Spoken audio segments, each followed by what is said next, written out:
તો અમરેલીના ધારી તાલુકામાં સરકારી જમીન પર થયેલા દબાણ સામે વહીવટીતંત્ર દ્વારા કડક કાર્યવાહી હાથ ધરવામાં આવી છે। ધારી તાલુકાના પાદરગઢ ગામે સરકારી જમીનમાં થયેલા દબાણ દૂર કરવા માટે ડિમોલિશનની કાર્યવાહી હાથ ધરવામાં આવી હતી। આ કામગીરી ધારી તાલુકા વિકાસ અધિકારી આર.કે. કલસરિયાના માર્ગદર્શન હેઠળ કરવામાં આવી હતી।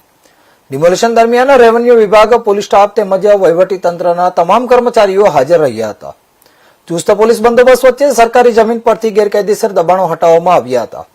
વહીવટીતંત્ર દ્વારા આવનારા સમયમાં પણ સરકારી જમીન પર થતા દબાણ સામે કડક કાર્યવાહી ચાલુ રાખવાની ચેતવણી આપવામાં આવી છે।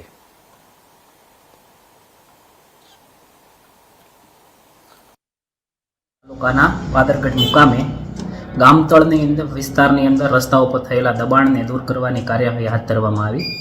આ કાર્યવાહીમાં તાલુકા પંચાયતની ટીમ, પોલીસ તંત્ર અને રેવન્યુ તંત્રને સાથે રાખી તાલુકા વહીવટી તંત્ર દ્વારા દબાણ દૂર કરવાની કાર્યવાહી હાલ ચાલુમાં છે।